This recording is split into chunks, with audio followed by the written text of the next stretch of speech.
Welcome back to Real Leverage, guys. Today we're joined by Carlos Vargas. Carlos is the founder of Connect4 Marketing, a data-driven agency that is completely disrupting the junior mining industry. At a young age, Carlos has built a lean, high-margin business, landing high six-figure contracts with public companies. But what makes Carlos a perfect fit for the show isn't just the business success. Beyond being a CEO, he's a dedicated runner, a coach for his run club in Montreal, and a world traveler who manages his operations from across the globe. He is living proof that you don't have to sacrifice elite physical performance or personal freedom to build a dominant company. And today, we're dissecting exactly how Carlos operates, how he manages a high-stakes business while maintaining the discipline of an athlete, and the mental frameworks he uses to bridge the gap between being a young outsider and a top industry player. Carlos, thanks for coming on today. Tyler, thanks for having me. It's rare that I'm the one being interviewed, so it's cool to be on this. Yeah, it's a change of pace for you, and we're definitely going to get into that. But first of all, you're operating at a massive scale right now. You're landing $500,000 contracts in an industry filled with people twice your age. You're coaching a run club in Montreal, and you're doing it all while traveling the world. So most people see that lifestyle and think it's a recipe for burnout. But for you, it seems to be the fuel that keeps you sharp. If you had to point to one specific moment in your journey that allowed you to grow into this version of yourself at a young age, what would that be? At a young age, I'd say it's just the discipline I've built with my sport. I used to be a high level athlete, Right. and as you mentioned in your intro, I still do a lot of running. I still lift a lot, but not at the level I used to. Right before, my sole focus and my main priority was running fast. So I come from a athletic background. I did track and field my whole high school, and for me it was normal to have that discipline and wake up early in the morning. I'm from Montreal, so we would run outside 7 a.m. The practice would start, and then before school, even though it was minus 30, minus 20, coach didn't care, right? We'd still run outside Yeah. from grade 6 to grade 11, I guess, or grade 12. And yeah, in Quebec, that's how I grew up. So I think just all that discipline that I built with my sport, that I then translated to my business. So yeah, that's kind of, I'd say it's just a buildup of a lot of things, right? A lot of decisions and a lot of things that made me who I am today. But yeah, pivotal point is just deciding to go all in, really. Deciding that there's no plan B. Fuck a plan B, it's not gonna work. You're trying to build a business, you have a 9 to 5 and you're building your business, working an hour on it here and there. It's just not gonna happen, or it's gonna happen in 10 years, and the market's gonna have changed so much that whatever you're trying to build is gonna be outdated, right? So yeah, I think it's important for whoever's listening to this to just be fast, just do shit fast, because things evolve so fast. The AI stuff, all that, maybe in 3 years, whatever I'm doing now is not valid anymore. So you gotta take advantage of it and bring revenue in ASAP when you have something that works. But yeah, pivotal moment is really just me deciding to move back to my parents' place at 25. I'm 28 now, so at 25, I moved back to my parents' place and just started my business there, and just grew fast, and then moved out a couple months later. As soon as I had a couple clients, just to survive on my own, then I moved out, and yeah, put my back against the wall, used my line of credit to build my business, bootstrapped, no investors, and just the only way. Yeah. I love that little intro, Carlos. And you mentioned you're a runner at SFU. What did you learn about hard work and dedication that you apply to your lifestyle now? Yeah, I think what I learned is that honestly, the human we're pretty lazy. I think within me, I guess I am a lazy, internally I am a lazy person, but I gotta push myself to not be lazy, or play mind games to not be lazy, because we're so used to having a structure, right? So you go to high school, you have your structure. My coach, he would make the whole plan for my track and field program. I would just have him to rely on, right? And then university, I got a scholarship. I still push the boundaries to get a scholarship. In Quebec, it's not normal to go outside of Quebec. Usually people just go to university here, but I really wanted to run in the NCAA. I wasn't quite fast enough to get a full scholarship Division One, so I would just get offers half scholarship. But in the US, if you get a half scholarship, you're still paying I don't know, 25 grand US a year. So it didn't make sense for me to go there. And I also wanted a good education, because I've always been really good at seeing patterns, and I'd see a lot of people that would graduate from the US that would have trouble getting a job and didn't really have a good education. And I know in Canada, we have good universities. So I found this school, Simon Fraser University in BC, which is across, across the country from Montreal, but where it was the only school that offered like a really good business program. Plus, you got to run in the NCAA, so I was always in the US. So that was like amazing already. Like for 5 years, I was like every 2 weeks, I was everywhere in the States, all paid for, like flights, nice hotels, like food included. So like that was like a no-brainer for me. Whereas other Canadian schools got to just compete against Canadian schools and stay in Canada, and it wasn't even paid. Like not everything was paid, and it's very sad actually. The NCAA program there just got shut off like last year, so now it's not NCAA anymore. So I was like very fortunate to have been able to be part of that program, which had like a bunch of Olympians, like really high level runners. I got trained with guys that did Canadian records in the mile. Like one of the guys I ran with ran a 3:52 in the mile while he was in med school. So like while he was in med school, he was a doctor. So the type of guys I was surrounded with were like, no bullshit, no flashiness, just like hard work. So yeah, I mean, I learned a lot from that sport for sure. And then yeah, just having a priority. Like you can't have. I guess one thing is also you can't spread too thin through like multiple projects. You just gotta like focus on like one or two things, and like in our lives there's like family, there's like health, and then there's one business. You can't work on 10 business unless you're extremely rich. Then you can like hire Like people. Elon Musk. Then you can, but even him, he's focused on like SpaceX, Tesla, like a couple things. He Yeah. doesn't have like a million businesses, right? Yeah. So even him, he's pretty dialed on like what he's doing. Yeah, for sure. I've got a couple follow-up questions to that, but we'll start here, and you kind of set it up perfectly at the end of that point. You mentioned you're very focused on speed, but you also are kind of painting this theme that you have this kind of all-in mindset. You can only focus on so much stuff. It seems like in the past, you're all in on running. Now you're all in on your business, and you kind of manage a few different things, but you keep it limited. Have you always had that mindset of going all in at whatever you do? Yeah, I think so. Because I like to be good at what I do. That's the thing, right? I like to be good at what I do. So, like one of the main decisions in my life was, let's say, when I was 15, I was playing high level soccer, like AAA, which is the highest level in Quebec, and I was competing at a high level in track and field, and I had Quebec records. I'd go to Canadian nationals and win medals. And then my soccer coach was like, "Hey, you can't miss any games, right?" So I had to really make a decision of like, "Hey, do I want to do track or soccer?" At that point, I did like soccer more, to be completely honest. But I wasn't making Team Quebec. I wasn't like a top star player, right? But for track, I was like a top, like top. Like I had Quebec records, and I would kill it. So I just decided to go with what I was good at. And the thing with track is that your output is your input. Like whatever you input, you get your output. Whereas with soccer, there's like some politics. There's technical stuff. You might just not be that good, But with running, I think there's almost no limits. To a certain extent, there's almost no limits. Especially at a young age, I was looking at everyone, and I'm like, well, in my mind, it was already clear. Like if I work double than what they're doing, like for sure I'm going to beat them. Mm-hmm. So like if they were running like 30K a week or whatever, like in grade 7 or 8, already I was like, okay, if I do double that, like I'll definitely beat them, right? So yeah, that's why I picked that sport really, because the output of what you got was your input, and then in business is very similar as well. Yeah, that makes a lot of sense for sure. My second question is, obviously you've had coaches for years with obviously soccer, track and field in high school and going into university, and it sounds like it was very structured. You're traveling all the time. And I'm curious about that transition from going for what sounds like maybe 10 years of having someone kind of structure out your workout, your day, your travel, and now being an entrepreneur and a business owner, you're doing that for yourself. How is that transition to managing your own time all the time now?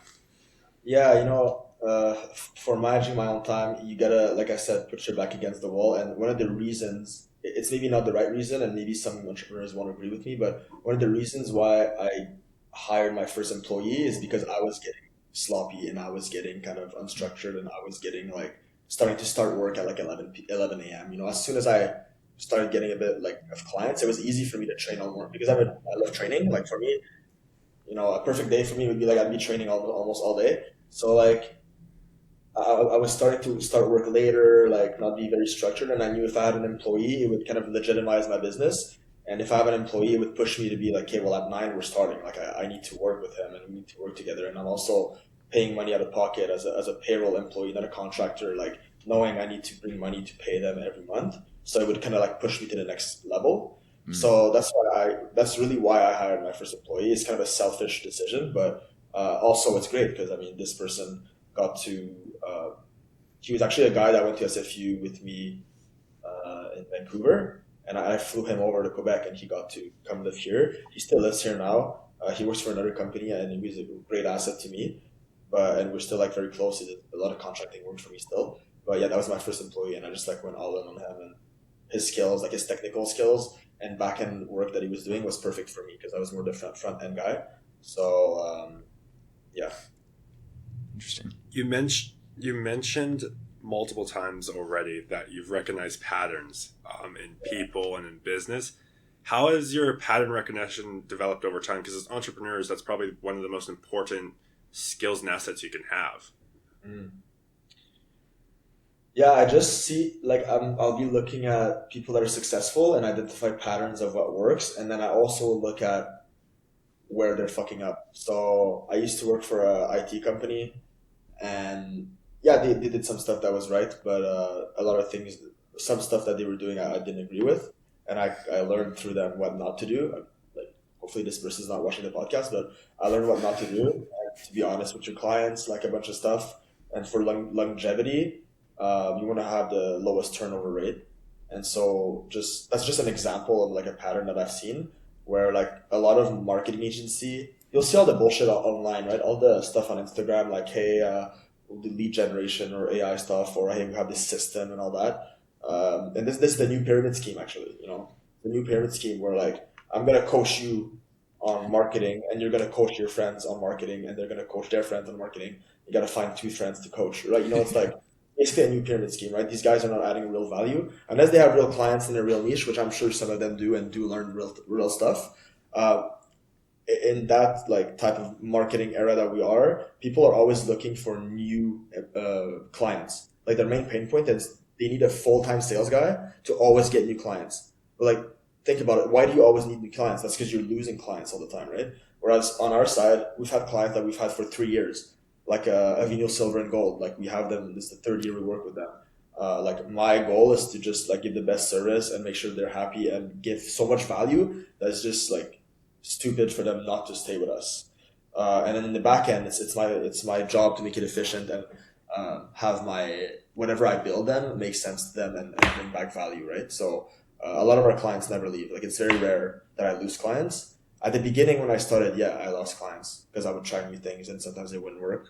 And I've had clients that I lost, which is fine. But since then, like it's very rare. Like we always do our best and give the best service. And yeah, I mean, that's an example of like pattern recognition, I'd say. Interesting. I want to take a step back here, and this is something I'm curious with all sorts of entrepreneurs, how they manage this. So I'm just curious, on a typical day, like what does your day look like? How do you structure your day for success typically? It really varies, to be honest. It really varies, but I like to work at least 8 hours, sometimes 10. Like yesterday, I had a big day where we went to the office. What was my day like? We went over each client, me and one of my employees, because he's managing some of the campaigns. Tyler, I've gotten you to do some influencer stuff for us before, right? Yeah. So, yeah, we just made sure we had all the influencers booked, paid, so that he can manage them, give them the scripts. So, yeah, we go kind of like client by client. It's not like we have a crazy structure, to be honest. It's more how I guess, formed my employees is that they're very independent. Like they kind of operate their own silos within my business. So like, and the goal with that is that I could be sick or have to leave for a week and they could still operate, right? So Catherine, one of my employees, especially, like I could maybe not talk to her for 2 weeks and everything would be good. Everything would like roll, and she would, she manages like a lot of our clients for lead generation and social media management. And like she's totally kind of independent, right? Obviously, I guide her, and it took a while to get there. But since they're independent, my personal days are spent on managing budget, looking at the effects that my marketing campaigns have, seeing which tweaks we can do. I'm still going in the ads a lot. My expertise is data analytics, So like in university, I did data analytics and marketing. So I look at all the data, I look at all the ads we're running because we're spending a lot of money every day and making sure that, we're getting the best ROI for our client. And then just talking to clients, seeing like what we can do better. Some of our top clients, I talk to them like 3-4 times a day, because there's such a big spend for them that like they want to make sure everything's rolling well. And we're just constantly strategizing and seeing what we could do to raise the awareness of investors to their stock. So yeah, that's kind of my day to day. And sale, like in terms of, I do some sales, right now we are booked, but when I'm doing sales, it's like I'm always like booking things for the next year or like looking further down the line. And then it's just making my product better. Like I see it as a product, right? I always got to make my product better. So we used to do just advertising. Now we do also influencers because it has a great impact. I'm looking at anything outside the box that I can do, like SMS lists, like Twitter stuff, like anything that outside the box that other people aren't doing, which is the same thing as I was doing when I was a track and field runner, right? What can I do that others aren't doing right now or aren't offering? That's going to differentiate myself from my competitors. And yeah, that's kind of my day to day, really. It's not like nothing crazy structured. And our clients, we don't, yeah, it's kind of like whatever. I just write it down. I write down a priority list, like Right. what's to be prioritized. Cool. You mentioned, Carlos, that when hiring your employees, you let them be independent.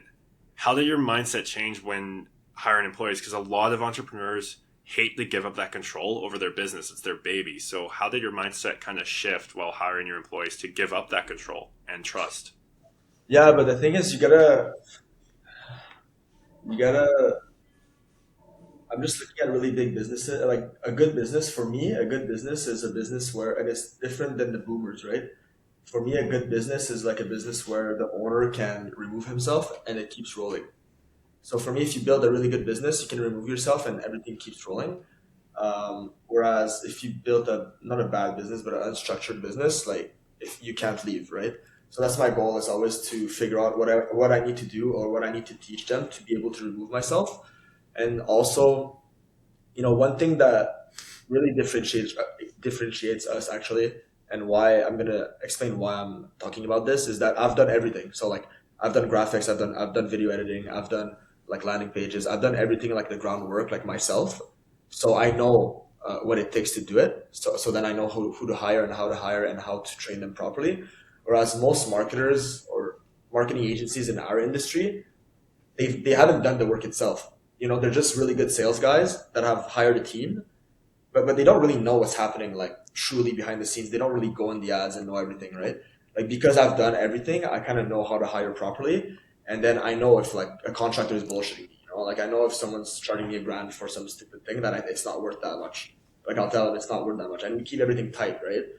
Even though we're getting big contracts, like you're saying, like we're still keeping our costs like really low as much as possible. And you said it, high margin, like that's the goal here. Like we want to have high margins, and I'm in this industry because there's higher margins. That's why I'm not in like e-commerce or SaaS or another industry, because or else I would have been in it. I just followed where the money was, really. So yeah, giving up that control. I mean, you just gotta trust them. The goal is to hire someone that you trust. And I've hired people that I thought I'd trust. Actually, one funny story: I had an employee that I hired that ended up using my credit card and buying like thousands and thousands of dollars of like clothes. He bought like a scooter. He's like super crazy thing. And I caught him. Like he did that on the first day of work. So I caught him with someone. Like we used a detective. Like and we found him. Like we proved that it was him. And he actually had like 4 other cases of frauds in the past. Holy. And it's someone I trusted, just someone I wanted to help, and like someone from my area, like where I grew up, that like was interested in finance, and he wanted to learn and write articles and do a bunch of stuff. So I trusted him and hired him, and yeah, that's an example of someone that I should have taken more of my time to trust long term. But I'd say right now the 2 employees I have, I totally trust, and they're great employees, and yeah, you just gotta trust them. Yeah, that makes a lot of sense. I've got a personal question for you, and it's something that I've been meaning to ask our last couple of guests, and I keep forgetting to write it down. I'm very happy I finally get it to ask it today. And it's something that I personally I don't think struggle is the right word with, but it's something that I face, and I'm sure a lot of motivated entrepreneurs struggle with. And it is, how do you manage entrepreneurship and building up a business with personal relationships? And I'll give you an example. For me, I probably work like 75 hours a week, honestly. And about once or twice a week, one of my buddies asked me to go golfing or for a beer or to do this or that. And I say no, like 95% of the time, and I feel guilty for it. But it doesn't eat me up. It doesn't ruin my night. I feel guilty for 5 minutes and I move on. But I'm curious how you, building up a business, traveling, managing your fitness and stuff like that, how do you manage those situations? Do you run into them, or like, what does that look like for you? Well, it depends where you're at, right? Like when I started my business, the first year I knew I was in no position to date. Like no position to date a girl, like no position. Like I do like, yeah, I do what you're doing, like work 70 hours a week. And then one day a week, I would just go out, like to go party or something just to change like get my mind off it. And then after that, all week I would just be like working out in the morning and working all night, all day till like late at night, like midnight or something. So I knew like I just wasn't in a position, so I wouldn't even go on dates. Like I wouldn't even do that. Um, and I waited till I was at a certain level of income, which made sense for me to start, having more fun. So I think there's just like levels to it, or like, how can you say that? Like steps to it. But at the beginning, for sure, you need to sacrifice some social life. Yeah, it's definitely necessary. You need to have a healthy balance at one point. Like right now, this year is probably the first year where most of my weekends I don't work. But it's because for 2 years I would like work most weekends. Right. And also, I mean, once you generate enough revenue, you can delegate some stuff, right? So there's a lot of things you don't need to do. If you want your margins to be bigger, then you can do it yourself, which I used to do a lot, but now I delegated a lot of things. But realistically, like on the week, the thing is, there's a lot of work that's kind of like hidden work. Because I'll be in the gym, like I'll still be like this morning. I was in the gym and I'm still like talking to CEOs on my phone, and I'm still looking at the markets, and I'm still like talking to my employees and sending them stuff, right? So my brain's always on. It's just that I'm able to do things. Like I'll be in Thailand partying, and I'm still like working on my phone, like mid beer. I'll still send something on my phone, because over there obviously it's 12-hour difference. Yeah. So I'm not never really logging off, um, but I'm still able to kind of put that away. That there's times where I'm able to put my work away and completely forget it, and it's just like a mental trick you'll learn with time. Where okay, now I'm having fun, I'm enjoying, like nothing else matters. Let's just enjoy it, and Right. it's healthy. You need some days to just chill and or hang out with friends. You still need that. I think. Carlos, you mentioned before we started recording the podcast that you've been doing a lot of traveling and you're traveling next week. You've also mentioned that you've had clients for 3 years and built consistent relationships. How important has your network been to elevating your business and career? And then how do you handle that network traveling all over the world? Yeah, no, that the network's really important, and it's one person that introduces you to another one, to another one, to another one, and you need to know who to be close to. There's people like you said earlier on, pattern recognition. Like I recognize some people like have a lot of influence, and we have a small industry as well, so I know who to be close to, and the right people, the good people, like the honest people, right? So I mean, it's just like a big ass domino effect. It is a huge domino effect. Like I got in this industry because my aunt was in the industry, so she introduced me to my first like couple clients, and once I had that rolling, then I was able to leverage those clients to get more clients, right? Like leverage this credibility. It's this junior mining is such a small industry that once you get that credibility, you're almost unstoppable. Like um, it's a domino effect, and one of the milestones there of this domino effect is when I got to work with Equinox Gold, which is like now they're one of the largest gold producers. They merged with who is it, Calibre Mining, I think. Yeah. They both merged, and they're a massive company now. And yeah, as soon as I got that one, it really kind of unlocked a lot of doors, because it's like in any other industry. If you name drop a bit, like people love that. Like they're all in that industry, not copycats, but they know, oh, like if you work for this big company, then you must be good. So it's just credibility, um, and yeah, just leveraging this domino effect. But a lot of things just happen if you keep doing. Just things will happen. Just like if you keep showing up, like things at one point will happen. Like there's no way things will not happen. And I'm going to Panama because last year I visited one of my friends slash business partner. His name is Mario Drolet. He has a investor relation, like an old school investor relations firm where they do a lot of in-person dinners. And I'm really close to him. He's like my grandpa. So, he's just like a nice guy, just like a good guy. And he also introduced me to a lot of companies and a lot of my clients that I have right now, actually. And being close to him really opened a lot of doors.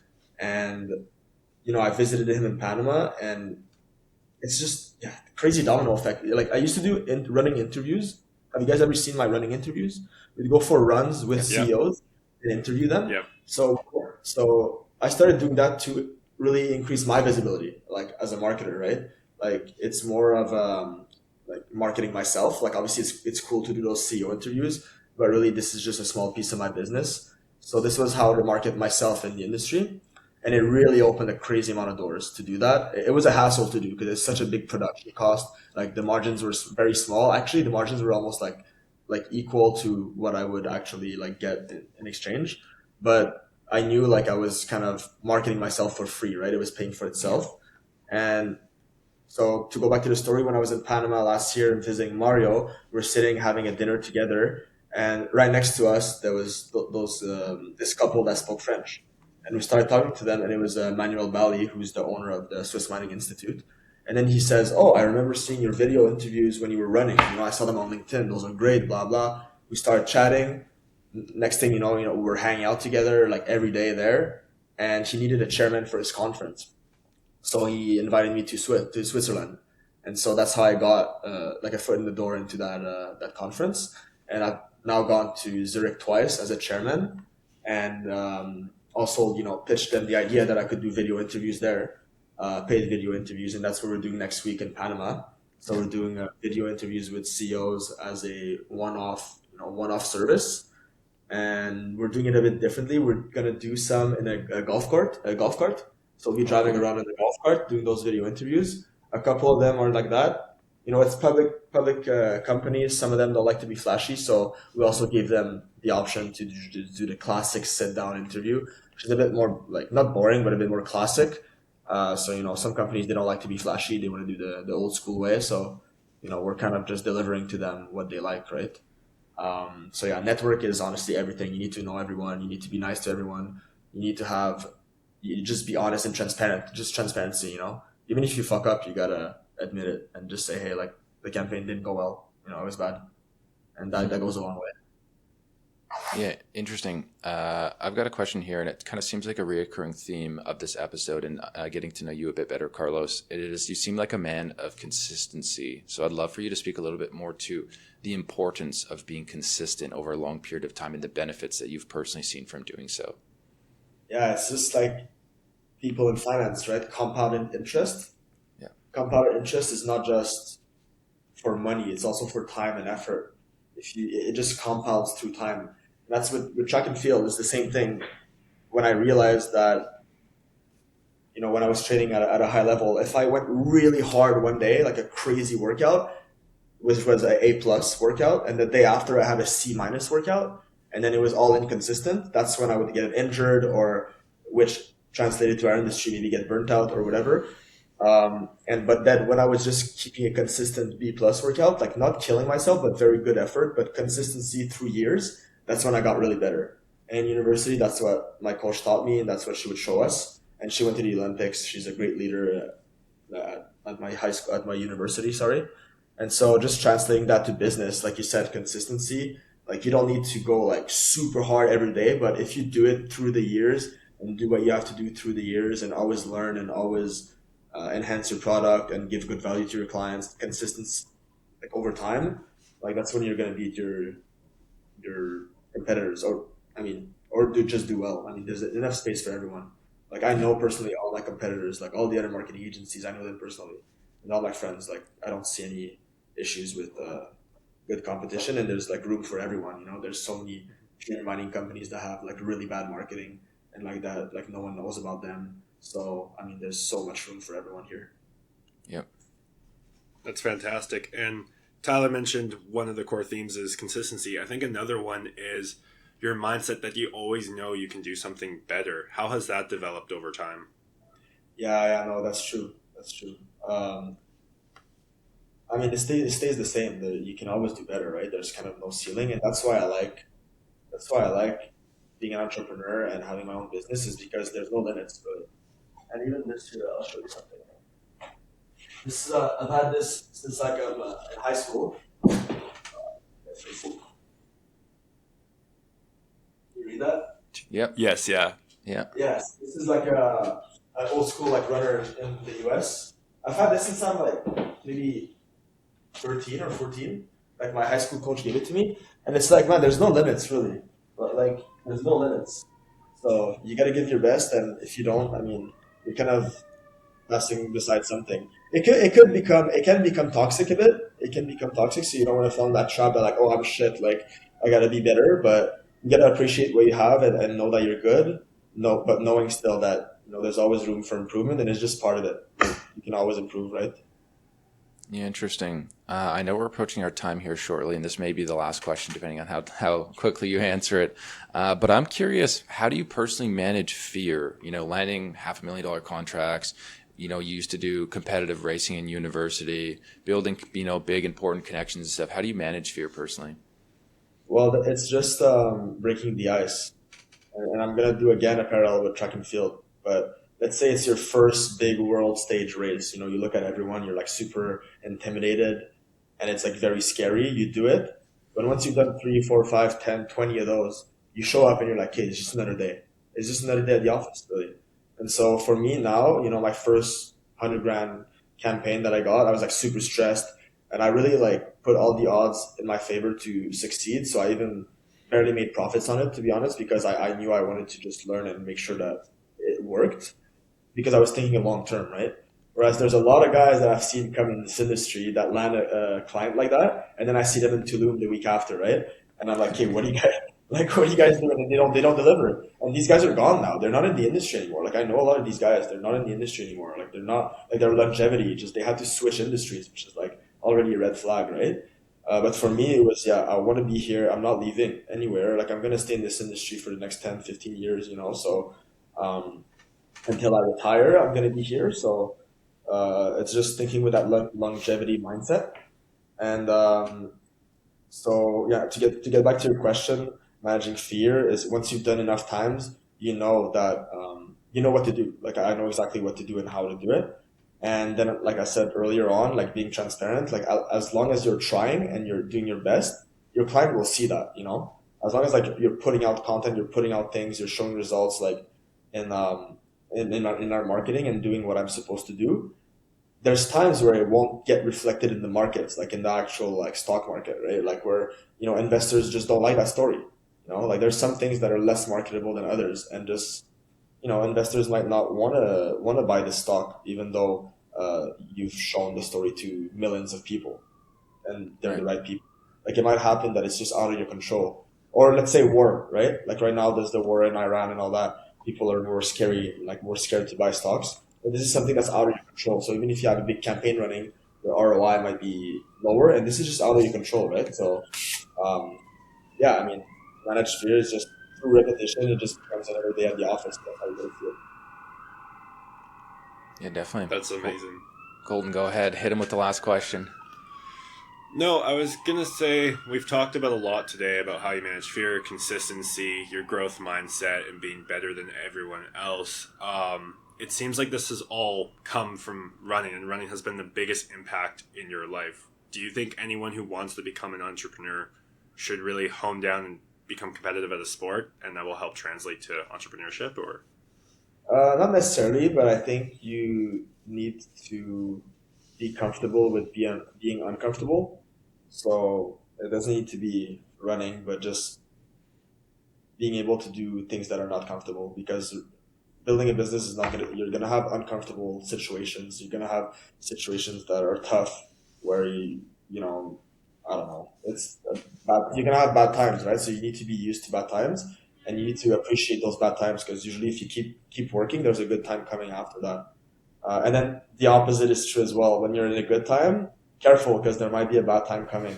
So you gotta be careful with that. So I don't know. I'm always maybe a bit of a like too cautious, but I always know if there's a really good time, there might be a bad time. So you gotta be careful with what you're doing and stay dialed and not let loose too much. Like like you said, I just went to Thailand, but I knew, okay, like I could have stayed there for months, but I knew I need to come back home and get dialed and get in my routine.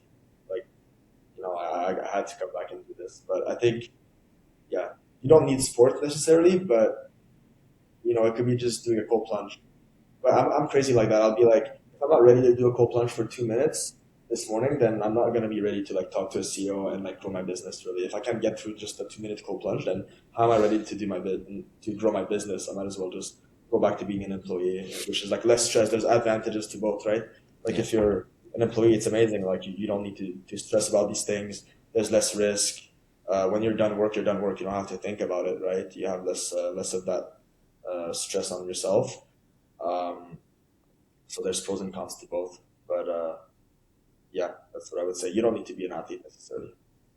Yeah, that's good advice. Just force yourself to do something uncomfortable, and the lessons you learn from that will directly apply to entrepreneurship. And I know we're getting to our time here, so I'm going to hit you with the last question we've asked the last few guests that we've had on. It's a simple but powerful question, and it is, if you could leave one message to our audience, what would it be? Just believe in yourself.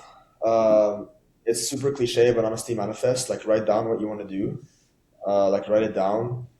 And if you work hard enough, it's going to happen. Really just believe that it's going to happen.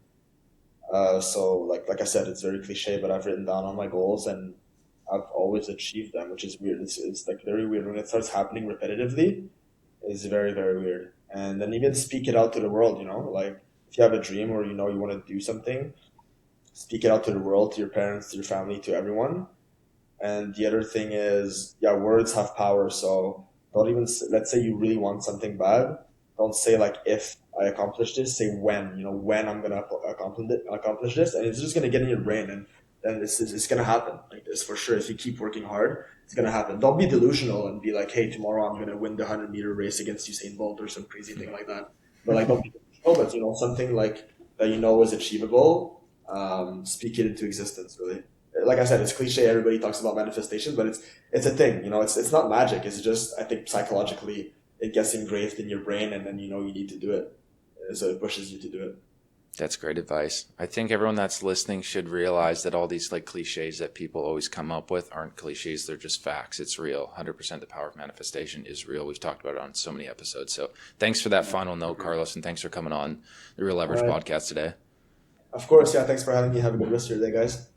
You too. Yeah, thank you.